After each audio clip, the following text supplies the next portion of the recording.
시작하겠습니다. 안녕하십니까. OCR을 활용한 이미지 속 글자 추출 및 번역 발표를 맡은 팀장 최정환입니다.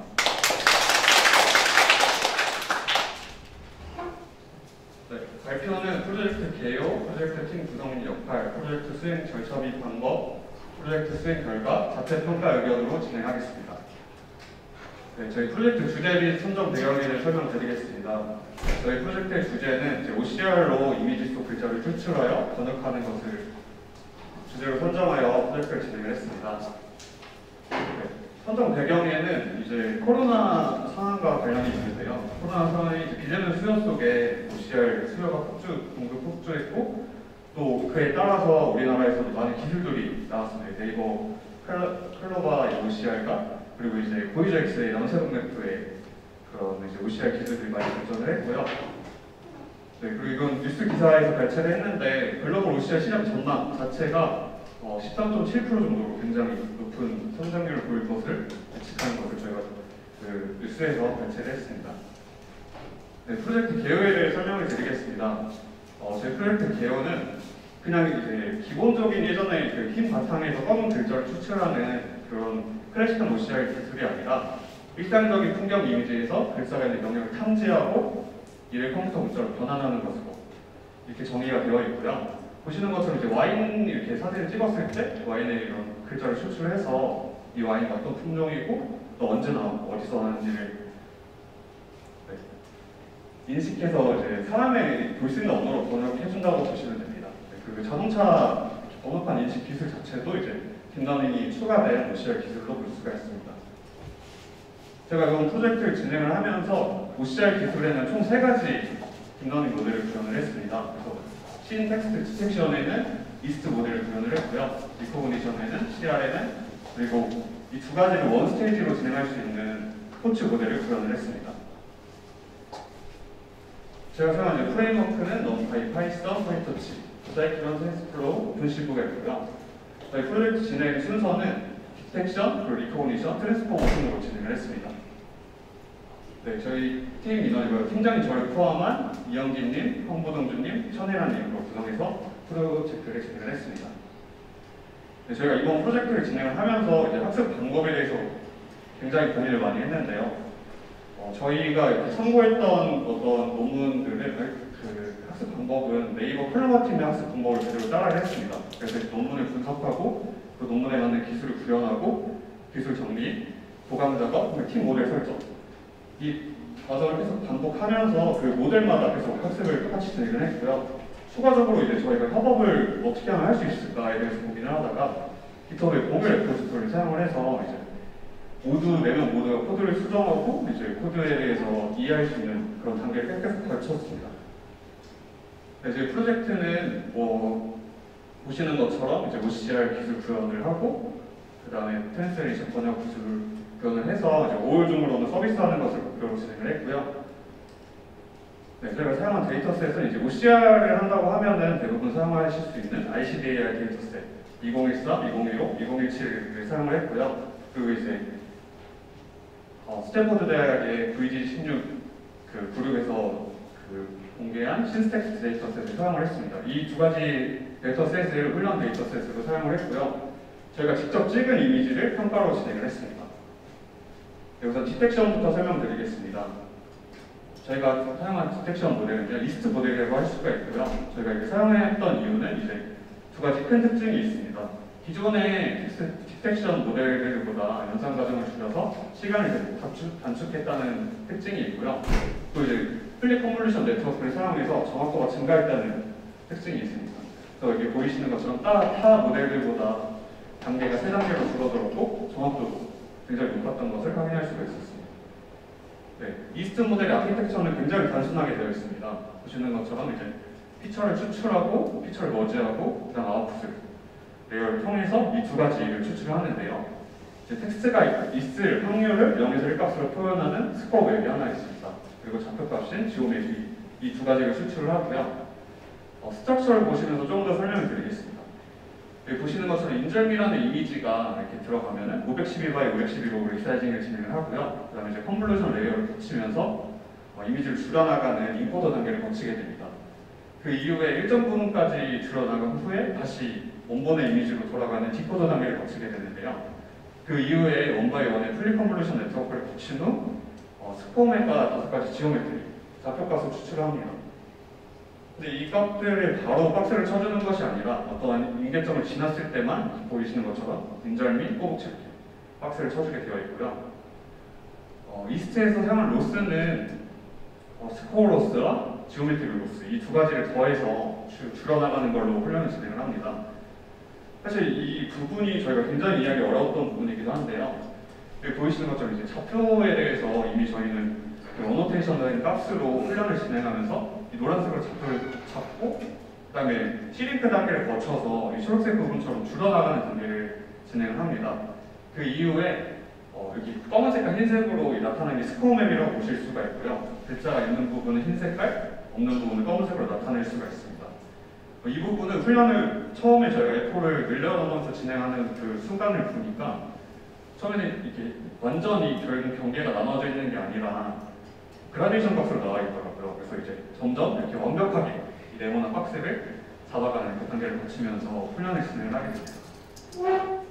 이스트 모델에는 사실 한계점이 조금 존재했는데요. 저희는 당연히 이제 글자를 추출하는 자체가 이 퍼드나 이 풀리까지 진행한다고 생각을 하고 저희가 진행을 했는데 사실은 이 직사각형과 각도 이 정도 값까지밖에 이제 저희가 구현할 수 없는 것을 확인을 했고요. 이후에서 이제 저희가 다른 모델을 쓰면서 조금 이것을 해결해 나가기 위해서 조금 노력을 했습니다. 네, 이스트에서 이제 데이터 전처리 부분이고요. 이 전처리를 통해서 이미지 그리고 스코어맵, 좌표값 그리고 그 글자가 없는 부분 이것을 추출을 하게 됩니다.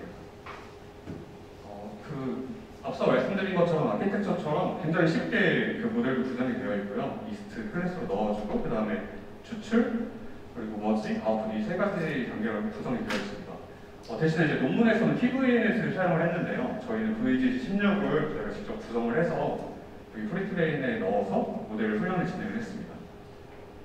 네, 추출 부분이고요. 앞서 말씀드린 것처럼 이제 VG16을 사용해서 메이크 레이어스를 이용해서 저희가 VG16 모델을 구성을 한 후 가중치를 끌어와서 훈련을 진행을 했습니다.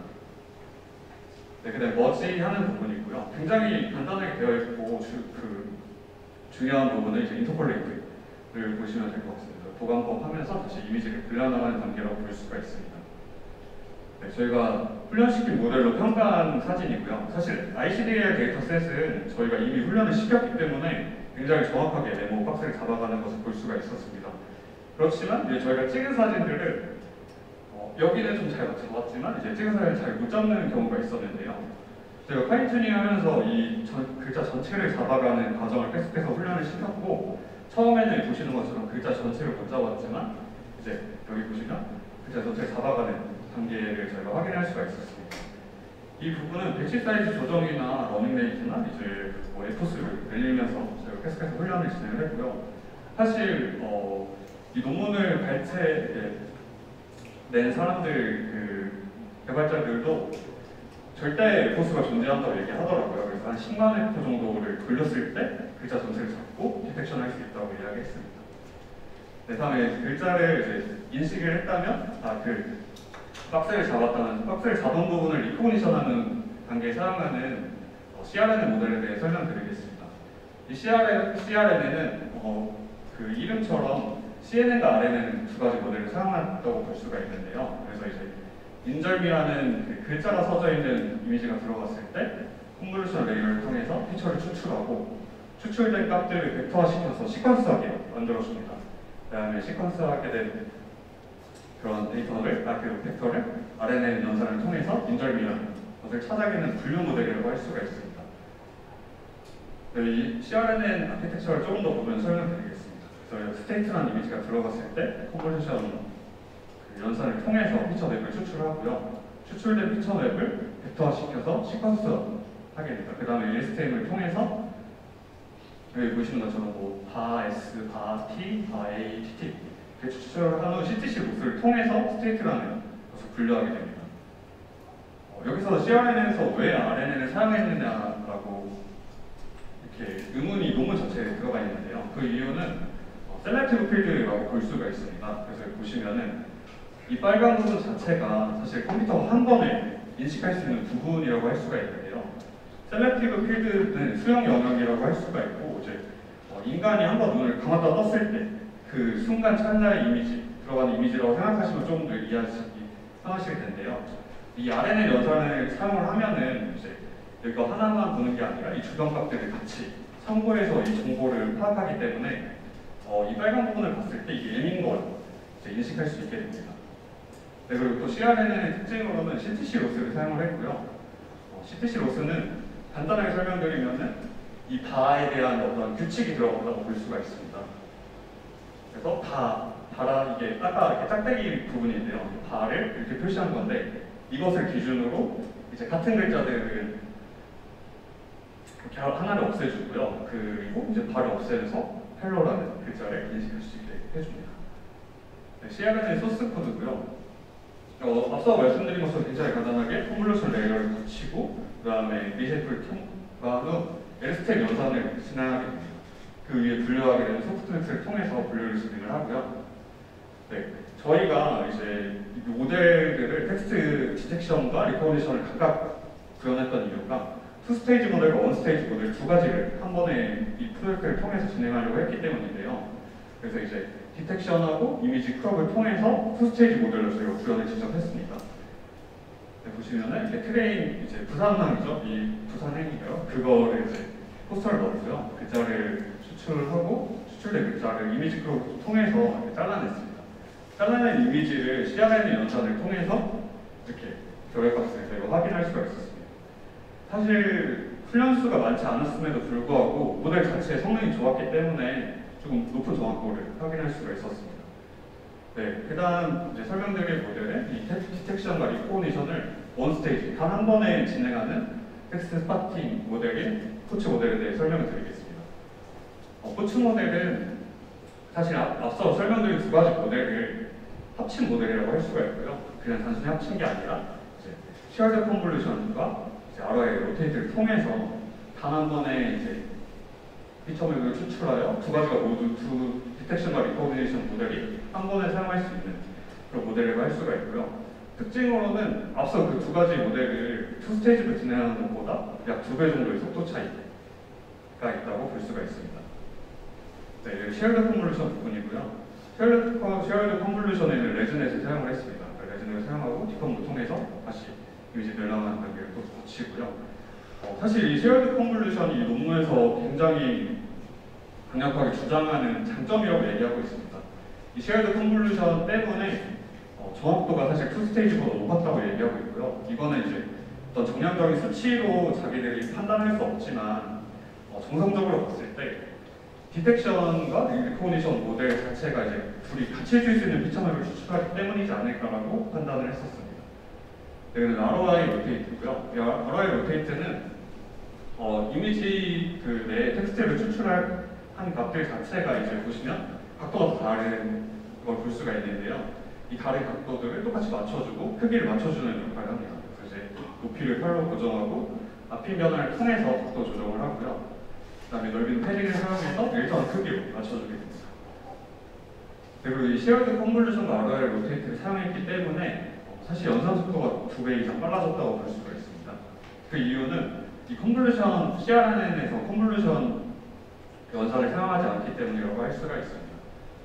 네, 저희가 이제 구현한 포츠 모델로 실제 모델 평가를 진행을 했고요. 이거 ICDR 데이터 셋임에도 불구하고 사실 여기 보시면 정확도가 엄청 높지는 않은 걸 확인할 수가 있었습니다. 이것도 앞서 설명드린 것처럼 일단 디텍션하는 연산 과정 속에서 절대 부수가 존재했고 저희가 그거에 맞춰서 계속 훈련을 진행을 했고요. 저희가 직접 학원 내에서 찍은 사진으로 평가를 진행했던 사진입니다.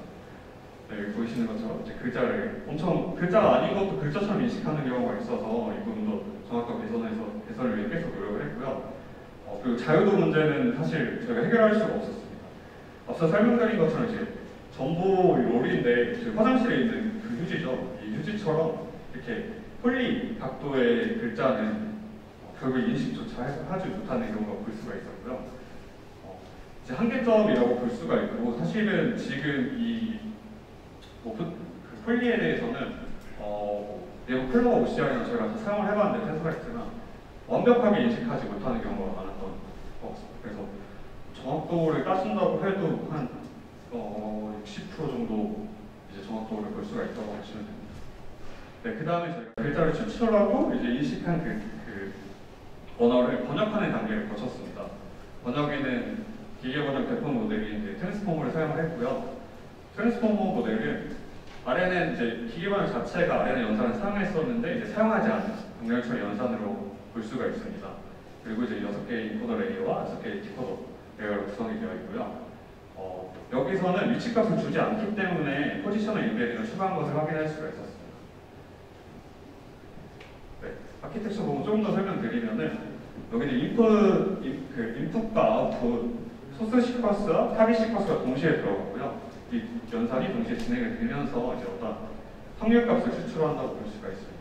여기 추가적으로는 멀티헤드 어텐션이 진행이 되고요. 전차 학습과 그리고 레이어 노멀리제이션이 진행이 됩니다. 제가 트랜스포머를 훈련시키기 위해 사용한 데이터셋이고요. 한국어, 영어 번역 말명치 160만 문장을 사용을 했습니다. 생각보다 훈련 시간이 굉장히 많이 걸렸고요. 원앱보다 1시간 정도 소요됐던 것 같습니다. 네, 그래서 이제 트랜스포머의 소스 코드라고 볼 수가 있고요. 인코더 레이어와 이제 트랜스포머, 인코더 이렇게 통해서 그 아키텍처와 동일하게 레이어가 구성되어 있습니다. 네, 여기는 이제 디코더 단계고요. 디코더 다운도 똑같이 구성이 되어 있고요. 어제 뭐 했어라는 문자를 넣었을 때 디즈 헤븐지 에스터데이를 추출했던 것을 확인할 수가 있습니다. 100%의 정확도는 아직 저희가 표현을 못했지만 이걸 계속 수정하고 있는 단계고요. 네, 저희가 결국에 이제 어떻게 해서 그래서 너네 사용하는 모델이 뭐냐라고 했을 때는 그 아키텍처 하나로 설명드릴 수 있을 것 같습니다. 토치 모델로 이미지 속의 글자를 추출하고 인식한 후에 한 값을 트랜스포머 연산에 거쳐서 인코더 디코더 거쳐서 이런 식으로 구현한다고 볼 수가 있고요. 네, 제가 시연 영상 한번 보여드리면 설명드리겠습니다. 네, 저희가 진짜 구현한 코드고요. 여기 보시면은 이렇게 바를 통해서 어떻게 진행되는지 확인할 수가 있습니다.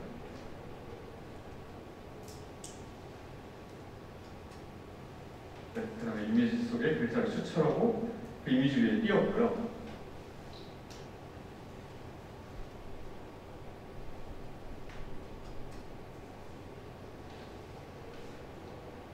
이 띄어진 글자 값들을 저희가 가져와서 이제 번역 단계를 거치게 됩니다.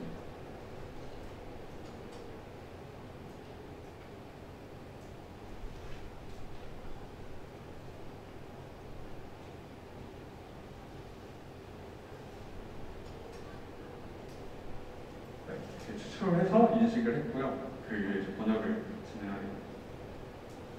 번역이나 이제 디텍션 모델 자체가 저희가 훈련을 이미 진행을 했기 때문에 사실 이렇게 빨리 나올 수가 있었고요.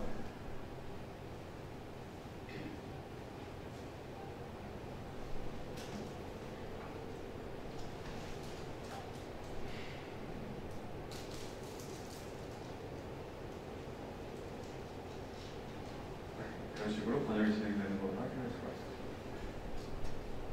푸시 단축. 사실 이 OCR 기술의 아직 현재까지 한계점이라고 할 수가 있는 게 텍스트 자체를 잘라서 디텍션 한다는 건데요. 이거를 이제 한 문장으로 잡아주는 것 자체가 이제 이후 OCR 기술의 어떤 그 필요점, 이제 한계점을 해결하는 그 성장 방향이라고 볼 수가 있습니다.